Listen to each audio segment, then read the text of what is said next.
this rather snappy, won't you? I have some very heavy thinking to do before 10 o'clock. Hey there, welcome to Get It Right Texoma with Trio. Mike Hendren, Terry McAdams, Trey Sorella. Glad to have you back with us once again. We get together here as often as we can to inform, entertain, and enlighten you on things happening around Texoma, around the area, around the region, around the world. We throw in our own opinion now and again, as shocking as that may seem. And we love doing this, and we love having you here with us. We got a very special guest coming up on this program. Sam Pak, he's one of the candidates for Wichita Falls City Council at large. He will join us here in a little while on Get It Right Texoma, so stay tuned for that. He's got a lot of good things to say, I'm sure. I just feel it. It's going to happen. Anyway. Almost like you've sat through the interview. It's almost, yeah, it's almost like we may have already done that. Anyway, giving all the trade secrets away here. Yeah. Breaking the fourth wall.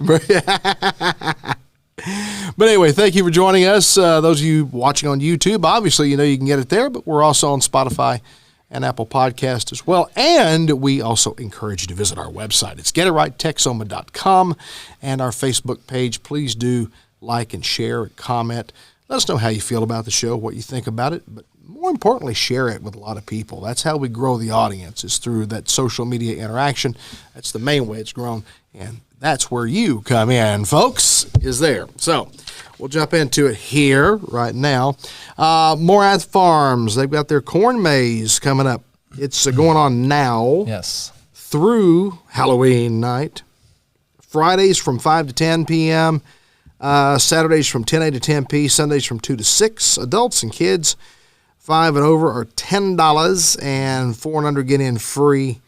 Obviously, they need an adult with them. And drive down there and kick them out. Yeah. Good luck, kid. Yeah. 4-year-old just shows up going, I want to walk through the maze. Yeah. Anyway, it's free. Well, that sounds like children in the corn if they're showing up. Yeah, I know. One thing about it is I bet it's amazing. On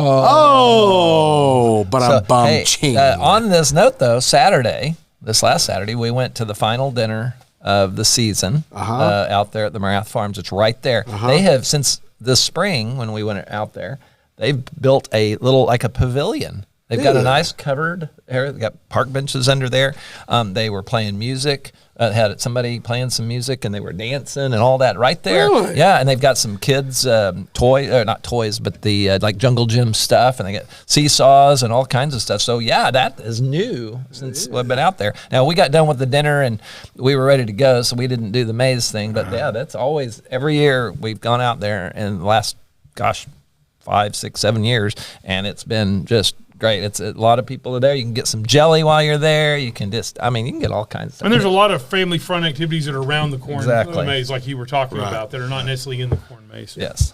Very, very, very good stuff. So, also there's a family-friendly drive-through trick or treat coming up at Campfire of North Texas.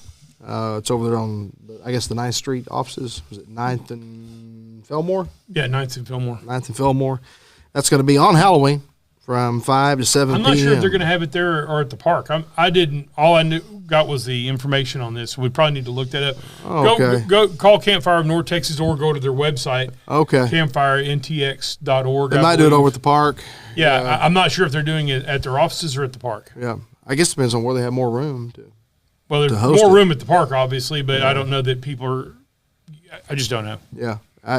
Some people don't realize where Harold Park is. Right. Harold Park is, if you go down, it's next to Lucy Park, or really close, right by Lucy Park. If you turn there's a sign that says Harold Park right off of 5th Street or Seymour Highway. And if you go down to the end of that road there, you have to go left or right. You take a left. Yep. It's on 9th Street. Yeah, 9th Street. Enter through the Fillmore exit out 9th Street. Join us. Yeah. Oh, boom. There you Good. go. Okay. So it's at their offices. Yep. Good deal. All right. Hey, we've been focusing on local restaurants for the last several weeks on this program, and each episode we pick a locally owned, family owned type restaurant to focus on. This episode, it's F&J's Coffee we're talking about. Right.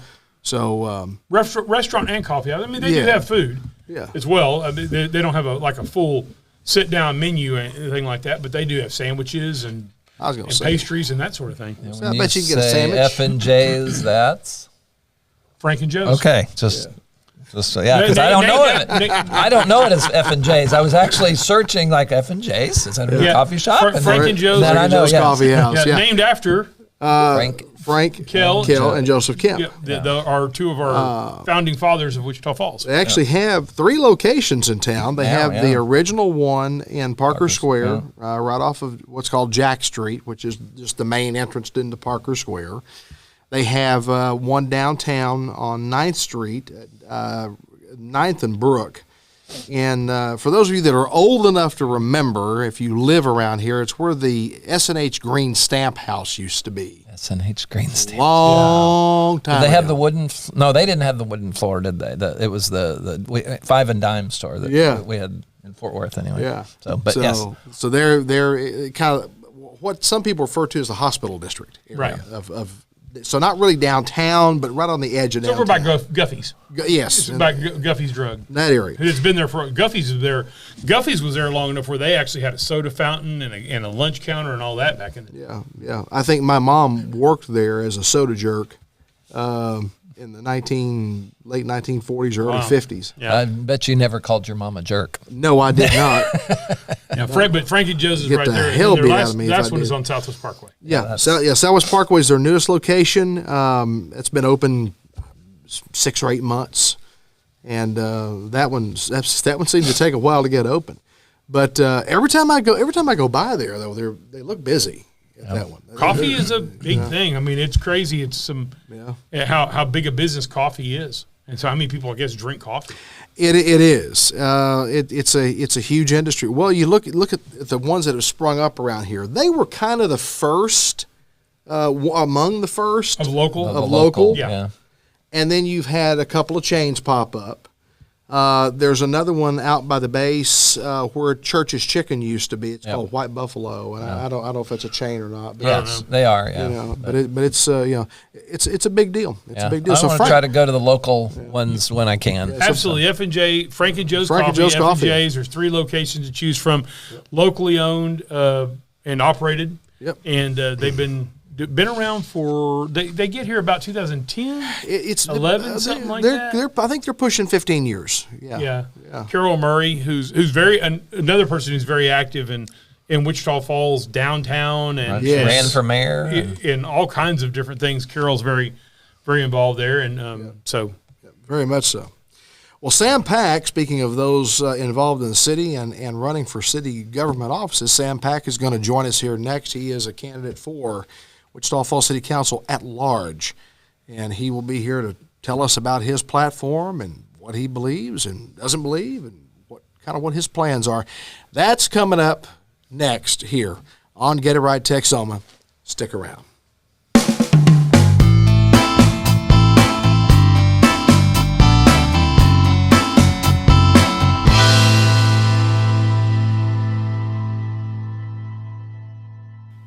Welcome back to Get It Right Texoma, and joining us here in the studio, as we promised, our very special guest is Sam Pak. He is one of the candidates running for Wichita Falls City Council at large. which is ironic because he's not very big. No, he's pretty average. He's very trim guy. He's not at large. No. You'd think I would be running at large. Every year, I'm getting more at large. Oh yeah, you're ballooning out, Sam. Yeah. Well, Bite me. And you have to buy new clothes. And I buy the stretchy kind now, too. I do. Hey, Feel bad for a guy that's gained 8.5 ounces. You graduated up when you start to buy the tennis shoes that you don't have to tie. You just slip into them, like a loafer. Dad's shoes are so underrated. Like, Damn right they are. they're so comfortable. Like, they look ugly, but I don't care anymore. I'm just like, they fit. They're comfortable. Oh, the best commercial out there right now is T's and Skechers, and there's no T in Skechers. What do you mean there ain't no T and Mr. T's on there? Have y'all seen those commercials? Oh yeah, Mr. T's always at Sketches. I'm sure he is. It's funny. Look it up if you get a chance, because there's no T in the word Skechers. Right. Right. And so yeah, as Tony Romo is explaining that, Mr. T explains that T is always in sketches, whether he's fishing or walking on hot coals or. Pretty good. I think Skechers needs to get a bill now. Yeah, absolutely. I think they do. That's what I have when I walk around now. Those real thick Skechers with the big soles. Yeah. Well, Sam, tell everybody a little bit about who you are, what you do, your life. You want to start with how you grew up in a middle-class family or what? So I grew up in a middle-class family. Actually, I grew up in a very, very poor family. My dad was the pastor of the Korean Baptist Church in 1988 in Wichita Falls. Mm-hmm. So I ask you this. How many Asian people do you know? How many of them are Korean? Mm-hmm. How many of them are Christian? How many of them go to church? How many of them are Baptist? And I was going to say, how many of them pay tithe? So when I say that I grew up poor, I grew up poor. One of my favorite stories is, do you guys remember the blue light specials at Kmart? Oh, very You well. worked at Kmart. Ah. So my dad found the blue light specials on tennis shoes, and they were like $2 for shoes. So he bought like 10 of them. Oh, yeah. Because he thought, hey, you have tennis shoes for a whole, and he bought sizes up. Oh, yeah. I remember I wore them to school the very first day because I had new shoes, and I played tennis. And the first time I stopped, my foot went through the front of the tennis shoes, and that's the reason why they were for $1. Well, you couldn't jump fast or run faster and jump higher like you always. Whenever I got new shoes, man, it was the thing. Oh, but no, but they weren't Kmart blue light specials. No, you're right. Were they cloth and they just ripped? Or? They were made out of toilet paper, I guess. So every time for the next 3 months, I had to go through all the shoes. My dad would not buy me shoes until I went through all of the shoes. And so, that was a funny story. So I had holes. I'd paint my socks black to match my shoes, so that way it didn't look like there was a hole in my shoes.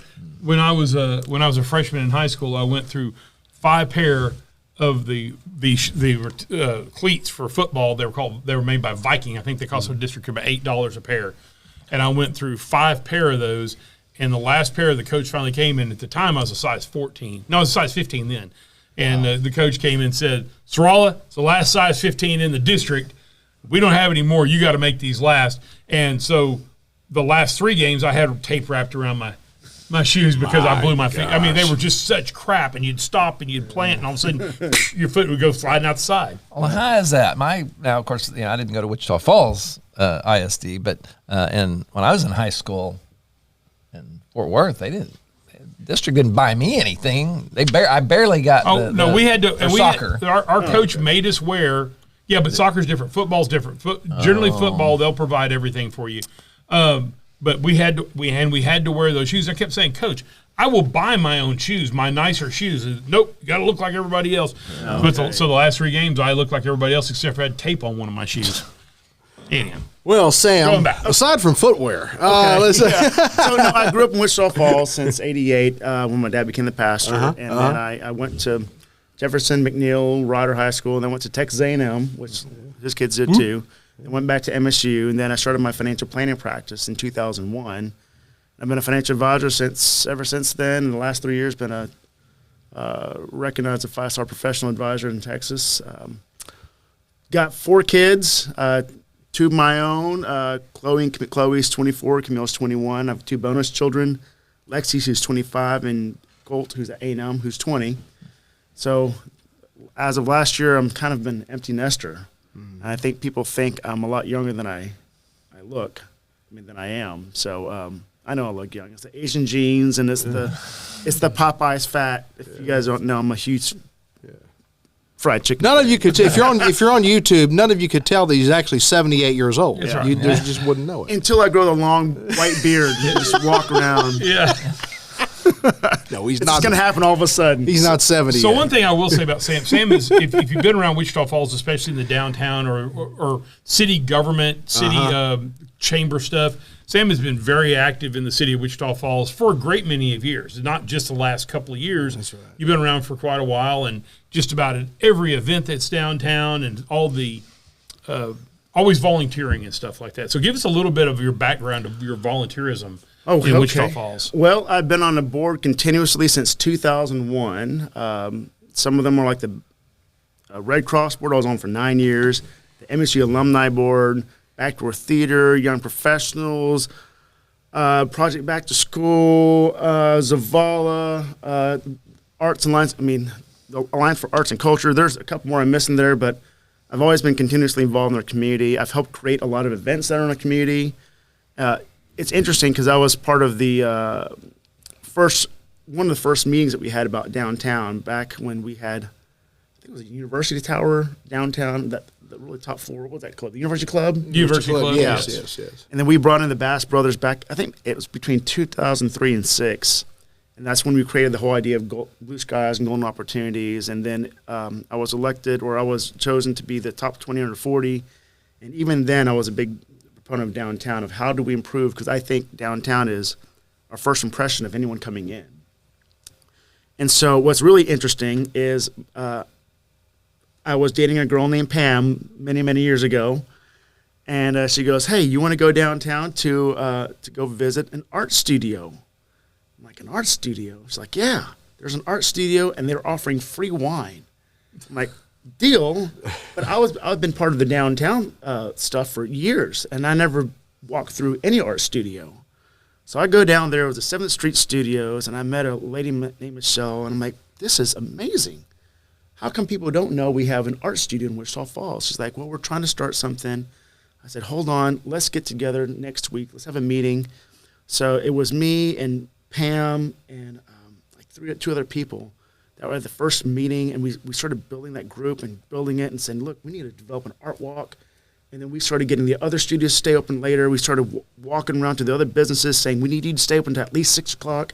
That was our first goal, for them to stay open a little bit later. And then we started getting trolleys, and we had T-shirts, and we drew maps. And then now it's the art walk, and it's incredible what that has done. And now my hands are completely off. It's a beast of its own. But it's amazing how much, I think that's a little bit part of my campaign is, what is our opportunities? How can we really grow our opportunities? There's a company called Chantex Manufacturing. They build pressure vessels for oil and gas, and they go, well, we need some dollars to buy this crane. So I said, well, what do you need? He's like, well, we need like a 12-ton crane, and it was going to cost like $180,000.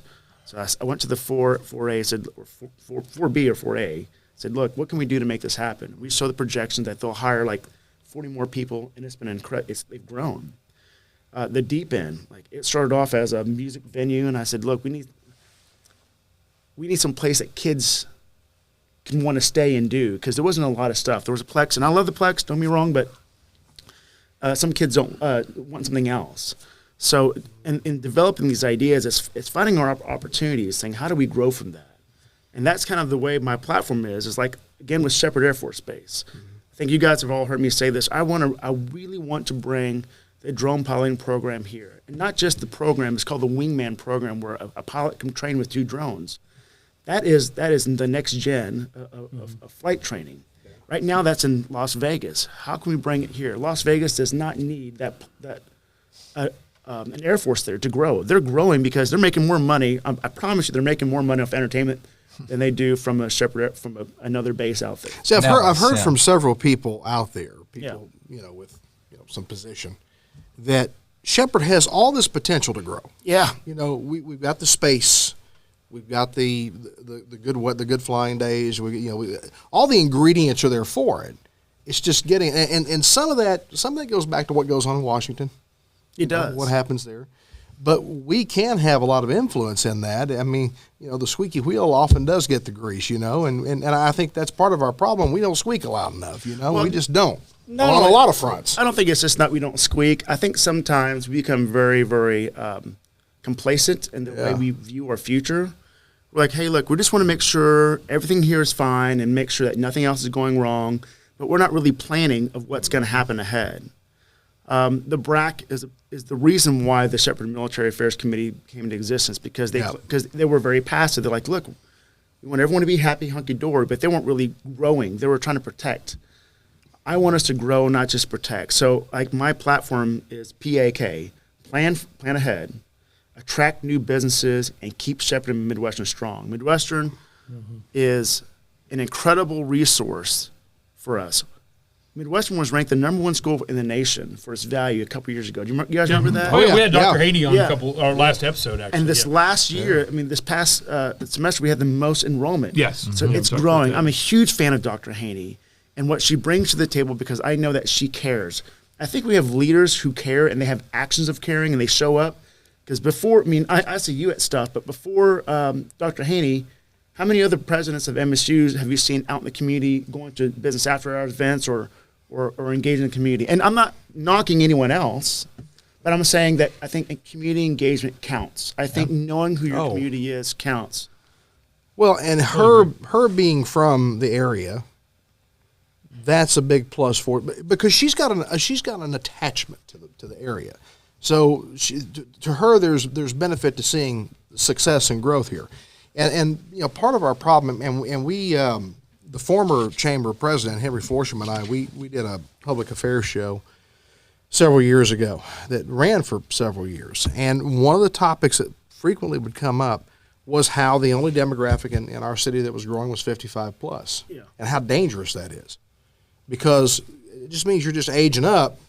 But you're not bringing anybody new in. And eventually, you know, tax rates get frozen, things get even worse. I mean, the situation just starts to break down from there.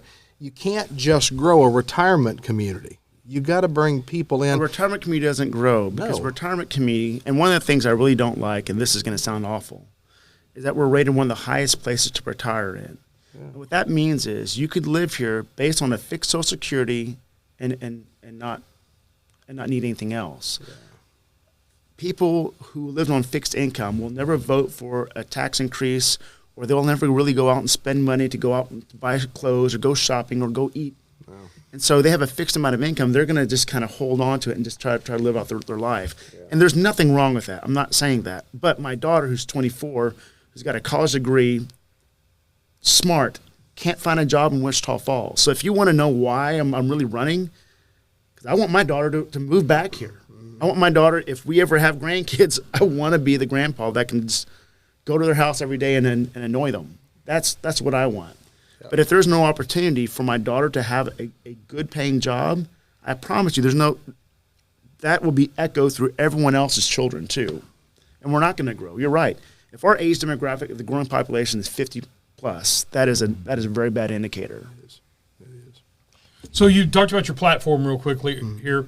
What can you think are like the top two things that you would do, and understanding that you have to be careful with preconceived notions, but you are very in the weeds in Wichita Falls. It's not like you just showed up the other day and don't have any clue. Where you would say your top two priorities would be as a city councilor? Oh man, so I'm going to try to jumble up into one, but I will say this real quick. I am the only person that I've known in the last 20 years that has a written plan. Like I wrote out my plan of why I'm running. Here's where I see the problems, and here's some possible solutions. And where do people see that? You can find it on my Facebook at Sam Pak for Wichita Falls City Council at large. Is that right here? Yeah. Yeah, there you go. It's like a manifesto. Yeah, it's a manifesto. And I encourage everyone to read it. And I encourage everyone. If you start talking about your place in Montana, we're going to have a talk. I encourage everyone to read it and everyone to critique it. Tell me if it's awful. Tell me if it's good. If it's awful, tell me a better way to build a mousetrap. Because this isn't about me. This is about our city. And let me tell you, people out there have really good ideas too. I think we should be willing to listen. But my two biggest platform is we're going to have to grow as a city. Mm-hmm. In order to do that, there's many legs of that, right? So one from the economic development side, whether we have more money in the 4A, whether we build the infrastructure, because a lot of companies will not move to a city if they think that water is going to run out or if there's no road infrastructure to help build and do logistics for distribution. So when I say we need to work in economic development to build our city, it is a three-legged stool. The city of Wichita Falls enticing money, having the infrastructure, and then having building codes, having a business-friendly code environment. How about I put it that way, okay? Yep. And there's easy things that we can do. And one of the things that kind of frustrate me over the years is I've been involved with politics for a long time, but I've never, ever threw my ring in the hat. You guys know I've been involved in the community forever. People have asked me to run. They've asked me to run. I said no. But I give suggestions. And a really easy suggestion that can help fix some of our policies, it's super easy. Every time one of you guys pull a permit, an email goes out and goes, please tell us how we're doing. Contact the city. I've been on that hard. The mayor, customer service to learn to get feedback, but it has to be the city manager, probably city manager or mayor or at large, because that way it covers everybody. No, but what I'm saying is that because the city manager is the person who runs the city, that they need to be held accountable to whatever those. And I'm not saying it should be opinion only, right? But as one part of a big part of their job should be measured based upon how citizens feel the city is actually serving them. Well, you could the survey could go to the city manager, but then the council and mayor would get a report. Copy. Yeah. Right. Well, here's the thing: a lot of times people have complaints, and if you guys been in the community long enough, any new hotel besides the Delta that's been built, there's been at least some issues. And I mean, they don't want to say it out loud. I'm not going to mention any names, but just anyone who's built a hotel in the last 5 or 10 years will tell you their frustrations. But the thing is, it really never sometimes gets past a certain department. Right. So sometimes our city manager doesn't even hear about that, because the whole idea is you're going to do it the way we're going to do it, or else you're not going to get your CO. And I understand where they're coming from. A lot of times, and I'm not blaming anybody or putting anyone's neck on the line, but a lot of how we run our city is CYA.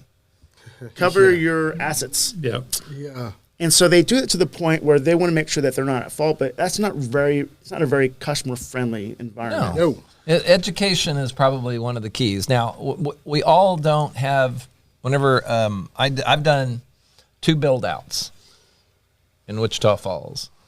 And the first one was $35,000 in 2012.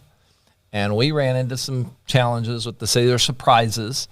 And I know our contractor has some responsibility there, but if they're doing it all the time and then they're surprised, that's because it's inconsistent.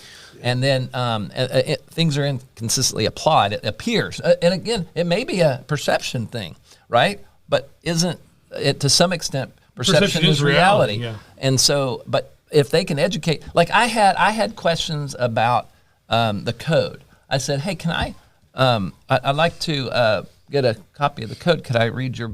Yeah. Well, no. They said no, you can't. And I'm like, why? Oh, you can get it online. Oh, well, then I go online and guess what? It's like $500. Wait a minute, my tax money paid for it. Yeah. Why do I not have access to that? The citizens should have access. And so they said no, you couldn't. I was like, well, okay, then what? How about an idea? Let's see, you have a public library. Maybe you can buy a copy and put it in the library. Yeah. And not for checkout, but for research. So anyway, So that's a big thing. I think that's obviously been talked about on this show quite a bit there. So go ahead. One other thing that could really be done pretty easily is structures, like having standard operating procedures for certain size buildings, for certain size usage, and saying, hey, this is our checklist.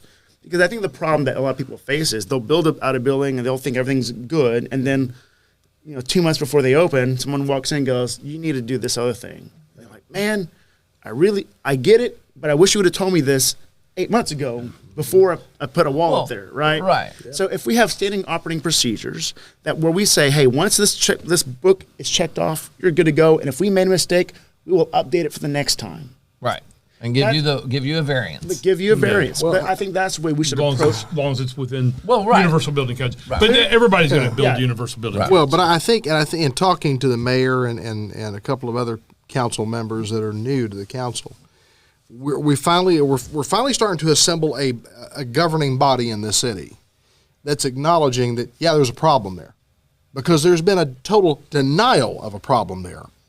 The now former city manager, to my face, denied there was a problem there, even though I'm like, okay, look, maybe it's just perception, but the perception has become reality. People view you as a city manager and your office and all of the ancillary offices around you as problematic. You need to address those problems, and it never happened. So I think now we finally have a governing body coming together here in the city council that is finally starting to acknowledge that, okay, you know what, things haven't been going all that great. We got to fix some problems here. We got to fix some image issues. customer service issues. These things have to be addressed. They have to be tackled head on. And I think they're finally recognizing that. I know Mayor Short is. I know he is. I'm 100% convinced, yes, he sees it. He's experienced it firsthand as a businessman himself. So he gets it. But I think we're turning a corner there, and hopefully we get we get someone like yourself involved in this, and we turn the corner a little faster. I think the sooner we do, the sooner we get these things addressed and answers, some things maybe even codified as more firm answers and more workable solutions. Then the better we can do. And I think that just helps us grow. It just helps us attract new industry, new business. And they are going to come. Like if you read, are you reading the plan? Yeah, I've scanned through a little bit of it. I 100% believe that we're going to see growth in Wichita Falls. Now, what growth is going to be important, right? Because if you read my stuff, I talk about geopolitical movements and macroeconomic shifts. But those are that's what I do for a living. I plan, I analyze, I'm a financial advisor. I plan for the future. I'm looking at what our assets are, what the current state of the economy is as far as from the world. Right. I expect to see jobs come to Texas and they come to Wichita Falls. Now, what jobs we get and how we pursue those jobs. Yeah. Here's the bottom line. The bottom line is 49% of Wichita Falls people live paycheck to paycheck. Do you know that? 49%. 18.3% live in poverty. And then we ask ourselves, why can't dealers stay open? Why can't a restaurant stay open for more than 2 years? It's because we don't have the discretionary income. We have an Ollie's, Dirt Cheap, Bargain Depot, you name it. Those are our shopping centers, and that's we have 3 super Walmarts. Yeah. In a town of 100,000 people. I don't think that's anywhere on the planet that there's 3 super Walmarts. So in order to help everyone, we need better paying jobs. If we want ourselves to be compared to Abilene or the Dallas-Fort Worth, we cannot, because your median household income is between 10 to 25% more than we have. Right. To say we need to have the same thing that they do, yes, I agree, but in order to do that, we need to have jobs that pay, our median household income has to be more than $52,000. Mm-hmm. $52,000 is, with the inflation we've had for the last 3 years, has put an immense amount of pressure on each household. How are we going to solve that? The way we solve that is getting better paying jobs, not minimum wage paying jobs. I want $60,000 to $80,000 paying jobs, and they are available. They will come because they will come. They will shift back their workforce from China, from Mexico, back to the United States, especially if tariffs are a reality. Because Trump is looking at putting a tariffs up to 20 to like 60%, depending on what industry it is. He's going to penalize people from going overseas and making their goods, which is a good thing because it'll help keep American jobs in America. Yeah. Does that make sense?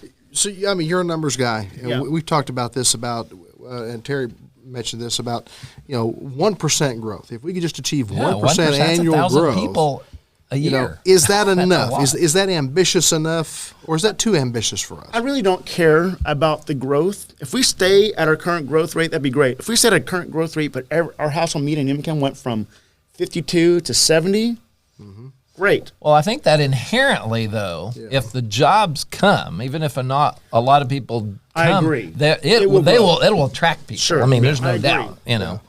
So yeah, but jobs for people. It's like what, chicken or the egg? I mean, what comes first here? Right. We'll come environment. Yes, the environment. But getting companies here, we don't have an employment pool that's very deep here. In some respects, do we? We have the opportunity to have an immense employment pool. Think about it. We have people that go to the Air Force Base who sometimes they do 20 years, sometimes they do 4. We have MSU, which brings students literally from all across the world to come here. Sure. If we have jobs, I guarantee you we will be able to fill them. We have a pipeline. We have what you're saying. You have the students in the base. We have the potential for the pipeline. But they don't want to stay here because there's no jobs here. Right. So we got to get the industry here that pays the salaries necessary to keep them here. Correct. My daughter grew up here. She knows. We know a bunch of people here. She can't find a job. It's not like she was imported from Ohio, from an Air Force Base, or from the Caribbeans. She grew up here. She knows this place, and she can't find a good paying job. Let me give you an example of something personally. Okay. So I grew up in Fort Worth, went in the Air Force. 20 years, ended up here, retired in 2004. Now, I had started my business part-time before I got out, and so I said I'm going to hire myself when I get out, so I did. But in the meantime, I wasn't starting from zero, so that was good. So I had my retirement income. I had already had the business going and all of that. But one thing that I did do is I took a part-time job at Wayland. I left the Air Force with a master's degree. When I was at the time when I was at Texas Workforce, working with their resources to check on other jobs potentially, just always want to check my resources and see what's available. And I'm in avionics, right? That's what I did. I have a master's degree. I have a degree in elementary education, industrial management, and a master's in computer education. Okay, so I'm not saying I'm the smartest guy. I'm not, but hey, you have a lot of credentials. Right. And so I had 20 years in the Air Force, and these guys are telling me at the time, this is 2004, $10 an hour jobs is what they were trying to say. Oh, well, that's all you're going to find. I'm like, I'm not trying to discount. What they knew was true, probably, but that was like, wow. So there was no, and if I wanted to become a teacher, I'm starting from scratch, from the bottom. That master's degree and 20 years of whatever didn't make any difference. Absolutely, that's not right. That's not true. Well, that was what I was told. Well, you're wrong. That was told. You were told wrong. Okay. So, master's degree, you do get a. Well, I know you get a little, but it's still you're still not at the bottom of the pay scale. Right, but you do get a stipend for your master's. Well, I knew that, but anyway, I'm not. But it wasn't. Oh, it's a few $1,000s a year. We're not talking. I'm not disputing. I'm just disputing that there is a. But anyway, just if my experience is that, and that's even still or similar to that even today, that's I was like, I made my own business and took it from there. So you shouldn't have to start your own business. So here's my argument that I'm going to make for me. Okay. Yeah, we need to wrap it up. Okay. So okay. Here's my argument I'm making for me. In the last, I've lived here since 1988, so 36 years that I've been here, and I've maybe the last 26 where I've been kind of involved in the political world. I've heard a lot of people run for offices, and I'm not just talking about local offices. I'm talking about national and state. That says, vote for me. I will listen to you. I'll be your voice. I'll do all the stuff. And then we vote for them, and then we never hear from them again, or they don't do the stuff that they say they do. Yeah. Here's my challenge. I'm challenging anyone who wants to. I think someone's coming in the front. That's okay. Okay. It's employees. Yeah. Okay. So here's my challenge. I challenge people to find out more about me. And what I mean by that is I don't just say, here's what I'm going to do. I challenge people to look at my past. I've known you since you first started your business on Kemp Street. I've known you through the chamber for years. And I've met you just through happenstance because we've done radio. But in every capacity, I've touched or I've seen someone because I've volunteered for the community in some way, some shape or form. I've helped develop businesses. I've helped develop cultures in Wichita Falls. So I'm not making a promise. It's vote for me. I will listen to you. I will help you. I'm saying I have been doing that in a capacity as a citizen. Imagine what I could do if I was a city councilor. I am not going to make any empty promises of future service. I can promise you that is who I am. And if you watched any of my videos on my Facebook page, people who knew me from kindergarten, junior high, and high school, teachers, say, this is Sam. This is who he's always been. And I think if you guys know me, I've always known me. I've never done self-promotion, and this is hard for me.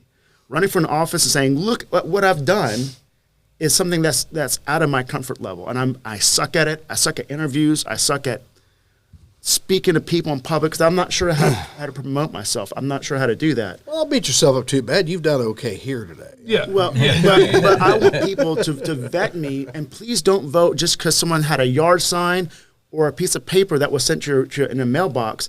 I want people to really find out who this person is by their history, not what they say they're going to do, but what they've actually done.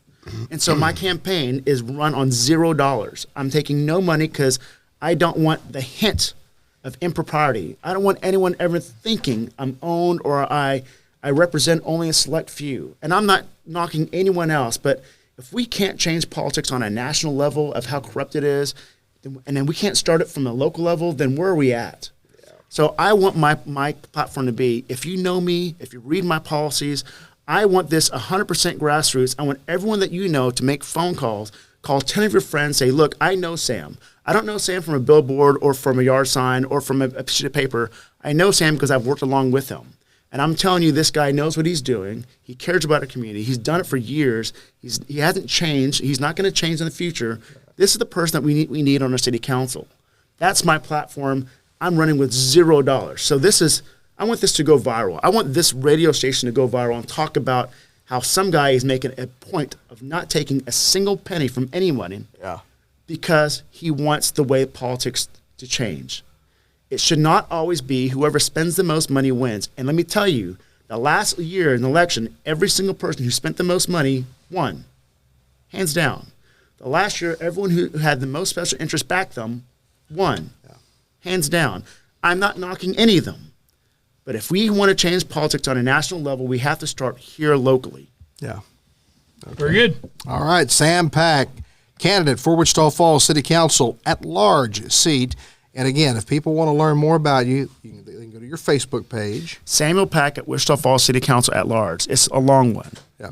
But you've got Google it. But he's got his whole plan outlined there for you. You can read the whole thing in its entirety, unedited, uncut. This is all of it.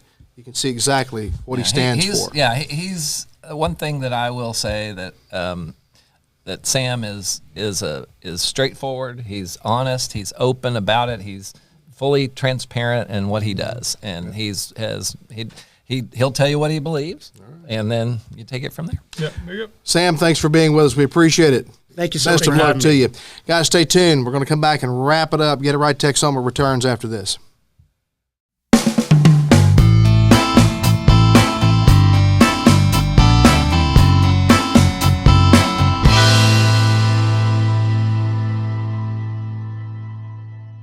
Hey, welcome back to Get It Right Texoma with the trio, Mike, Terry, and Trey. And we want to thank Sam Pak for joining us. Great interview. And, of course, early voting starts the 21st. Right. It's just a few days away as of the recording of this program. So be sure and, vote early, vote often. Well, you can't vote often, but vote early. It's probably best you do. They're really most election officials around the country are anticipating very heavy turnout on election day. So if you don't want to wait in line somewhere, probably be a good idea to vote early. Oregon Senator Ron Wyden, Democrat,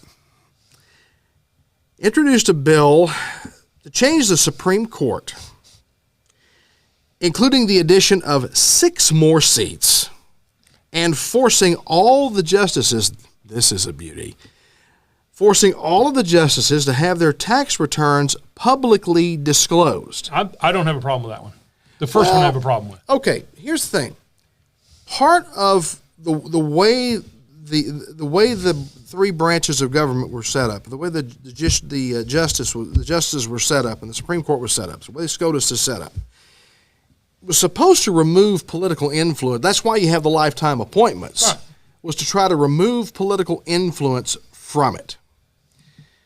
When you start having to put your money out there, this is how much I make, this is how much I earn, this is what my investments earn, this is what, okay, now you're starting to bleed, I think, some politics into the Supreme Court a little bit, because now you're forcing you're almost forcing a bit of influence on the court by doing that. I think there's a danger in that. I don't know. I don't know that I see it that way.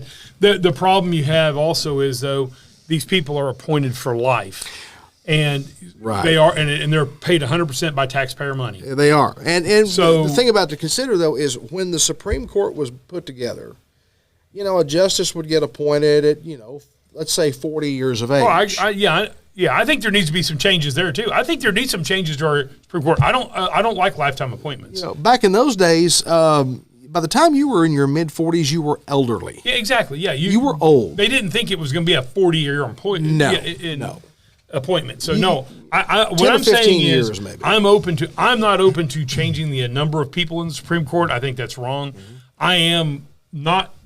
I am open to listening to term limits on Supreme Court. Yes. And I don't think it needs to be like 5 years, 4 years. I think it needs to be a long time, 20, 25 years. I think it could be a long time, but a lifetime appointment I do not like.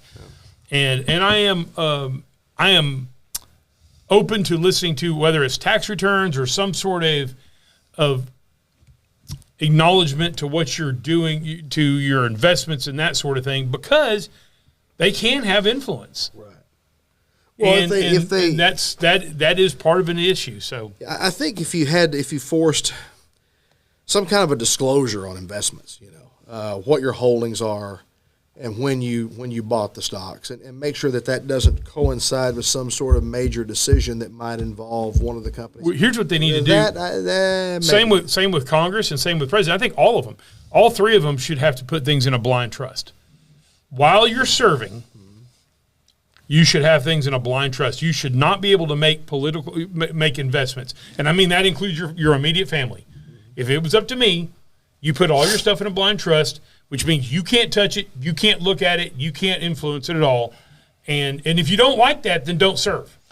But now to the family, though, what do you mean when you say direct family? Immediate family. That Like means you're talking about if you're adult Husband, children. wife, so kids. somebody who lives in your household. Well, lives in your household. Yeah, somebody who lives in your household. Not your adult child who's left. No. Somebody who lives somebody who could be influenced. Right. Okay. I just want to be sure. Yeah. So, real quick though, historically, I was curious. Okay, we're talking about increasing the number of justices, and apparently, the Constitution itself just establishes the fact that we have to have a Supreme Court. It doesn't say how many. Right. So apparently, initially, under the Judiciary Act of 1789, the court was to be composed of 6 members, but eventually, I guess it's really been 9 for most of its life, and then they want to increase it even more.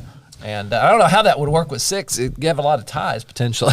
Well, yeah. Well, they talked about there was discussion about increasing the number of justices to like 15 or 18 or something 13. like that. I heard 13 and now 15. So who knows? And I think that's wildly stupid. It Right. really Just is. for the reason, just because you don't agree with the decisions, that's not a reason to increase the number. No. And of course, the more you have, the more fragmentation of everything. It just gets more complicated. Well, the more likely the court is to be divided. Right. And so it's Sharply just divided. right, and that's why. Yeah, I don't. I think this is the wrong motivation. Oh, I now totally whether you agree. See, that's the thing, though. Isn't it all about the feeling of this is such that it's sort of we've had a relatively liberal court for many, many years, which to some extent I think we all agree that First Amendment is like big, right? I mean, It's the First Amendment. The decisions that they've made on the First Amendment have all, I think, whether it's a liberal court or not, I think we most agree that most things have come across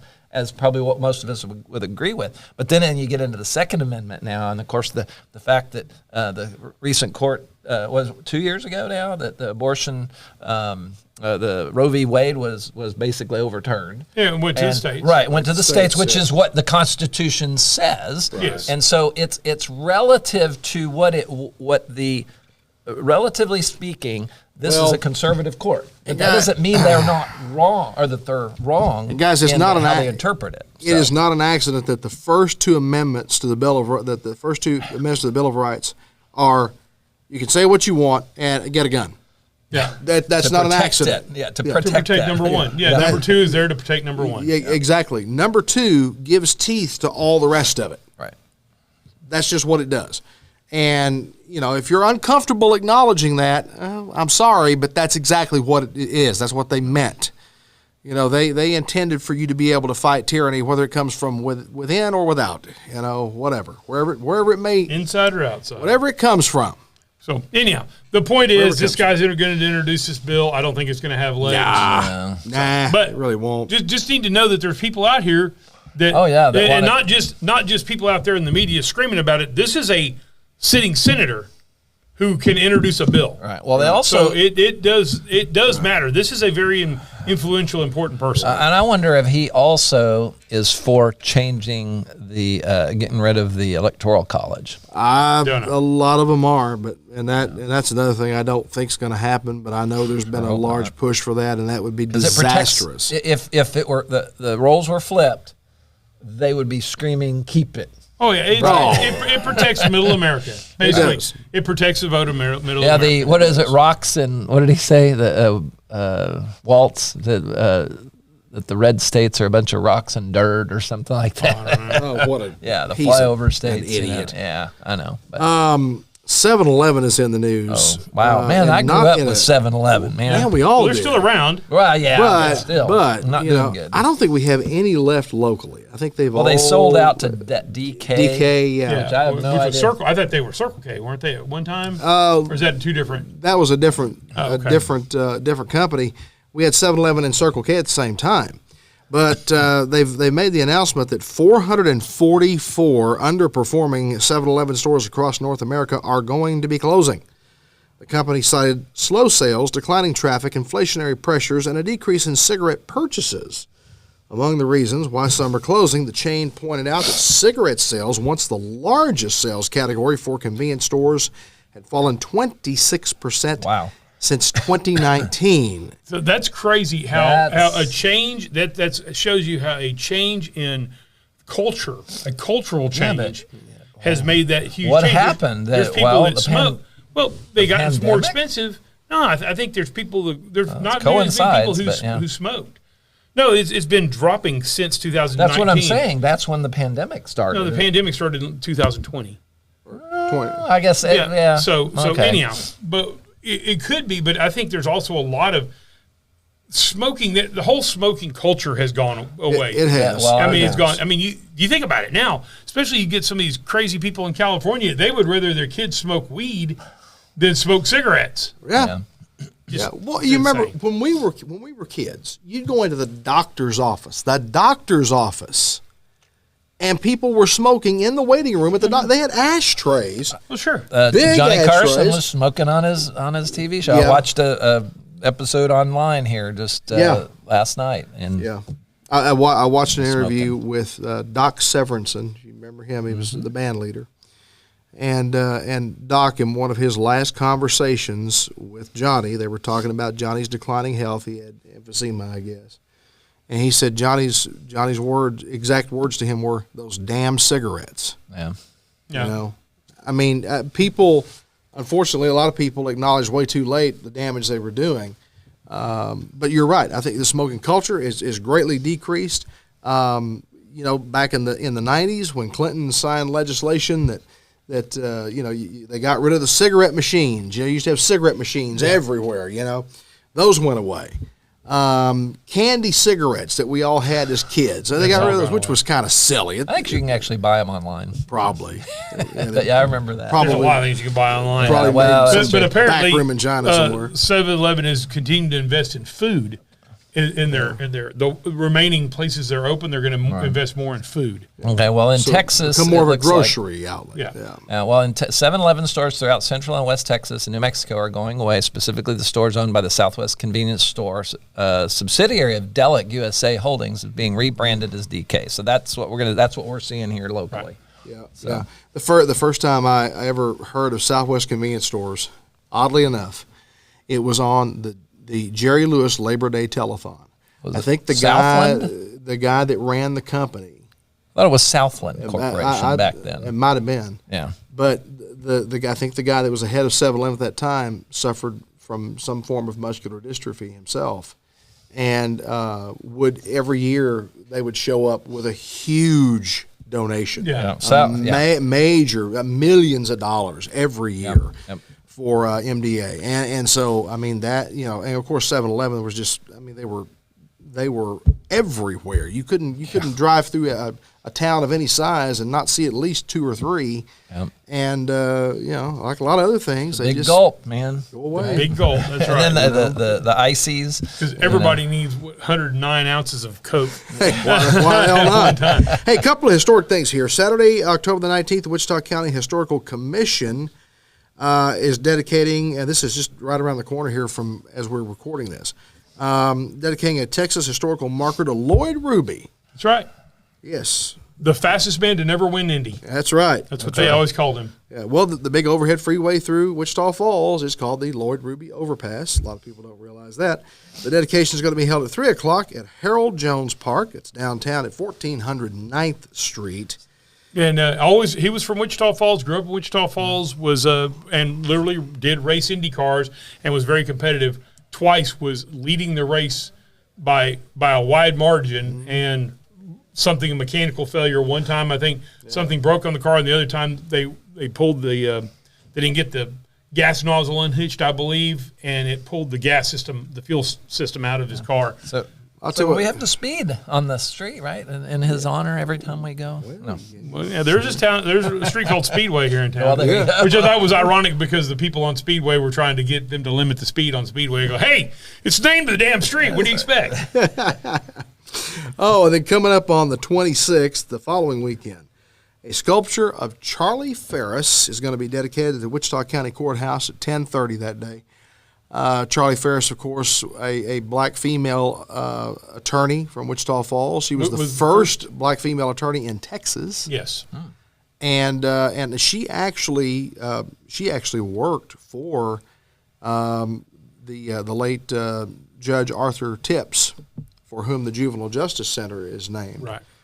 My mother's eldest sister was married to Judge Tips' brother, so got to know that family really well over the years. Charlie Ferris was a prominent attorney here in Wichita Falls and practiced here for many years. Did a lot of things to help a lot of people, and there's a school named after she and her mother Roberta Ferris, who lived to be 108, I believe. Yeah. They were both. The Ferris Center was named after them. So. Yep. So. And her son Troy Ferris is now the associate principal at Legacy High School. Ah, okay. So, big legacy in town for that family. Absolutely. Very much so. Okay, well, guys, we're going to wrap it up there for this episode. Again, want to say thanks to Sam Pak for coming in and sitting down with us and talking about his campaign and his candidacy for Wichita Falls City Council at large. Again, early voting starts on the 21st. Keep that in mind. Remember, this program brought to you in part by Eddie Hills Fun Cycles, 401 North Scott, downtown Wichita Falls since 1966. Online at eddiehillsfuncycles.com. MacTech Solutions, 4020 Ray Road, Suite 3B, here in Wichita Falls. MacTech-Solutions.com, your Apple authorized service provider and Apple authorized reseller here in Texoma. For a fact. New stuff. That's right. New stuff, yeah. Not reselling old stuff. No used stuff. No. I don't know. He might have some tires. Oh, well. But they're not Apple. Occasionally we'll have a pre-owned computer to sell, but seriously, not on a regular basis. MacTech Solutions in Finishing Touch Plaza, 4020 Ray Road, Suite 3B. And also by Lolly and Pop Sweet Shop, your online bakery with lots of specialty items for you. lpsweet.com, the website, and on Facebook at Lolly and Pop Sweet Shop, Lollie, Lolly and Pop Sweet Shop. Guys, take care of yourselves. Thank you for joining us. Be sure to visit our website, GetItRightTexoma.com, and our Facebook page. Like and share away, if you will, please. Until next time, y'all take care. We shall see you down the road.